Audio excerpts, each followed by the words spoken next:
ওরা অনেক বড় চ্যালেঞ্জ নিয়ে কিন্তু এসছে এবং ওদের মধ্যে অনেক বেশি উদ্দীপনা দেখেছি। ওরা এই দেশকে সবচেয়ে বেশি এগিয়ে নিয়ে যাবে। You must work smartly. Hard work is necessary, hard work থেকেও smart work is more important. উনি যে বেঞ্চমার্কটা তৈরি করেছেন লিডারশিপের, আমি মনে করি বাংলাদেশের রাষ্ট্রীয় প্রশাসনে আফতাব ভাইয়ের মতো এরকম একজন লিডার যদি দায়িত্ব নিতেন আমাদের আইটি সেক্টরকে ডেভেলপ করতে, বিজনেস সেক্টরকে ডেভেলপ করার জন্য। ব্যবসার নেতৃত্বে আসতে গেলে সত্যিকারভাবে আমি বলি, প্রথম থাকতে হবে তার সততা এবং সহিষ্ণুতা বোধ তার থাকতে হবে, সবার কথা শুনতে হবে এবং কালেকটিভ উইজডমটা তার নিতে হবে।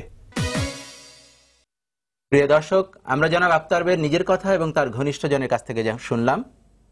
জনাব রব্বানী, উদ্যোক্তা হিসাবে এবং ব্যবসায়ী সংগঠক হিসাবে জনাব আফতাবুল ইসলাম সম্বন্ধে যদি মন্তব্য করেন। আফতাব ভাইয়ের যদি একটা কথা বলতে চাই, উনি যার সঙ্গেই মেশেন, he brings the best out of that people.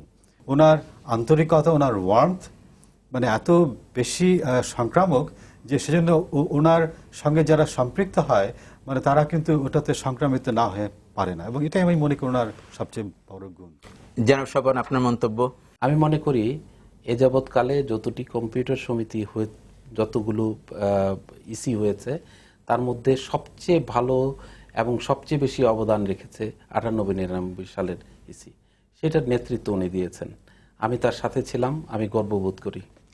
ধন্যবাদ জনাব মুজিবুর রহমান স্বপন, জনাব আতিকি রব্বানী আমাদের এখানে আমন্ত্রিত হয়ে আসার জন্য এবং প্রাণবন্ত আলোচনায় অংশগ্রহণের জন্য ধন্যবাদ। প্রিয় দর্শক,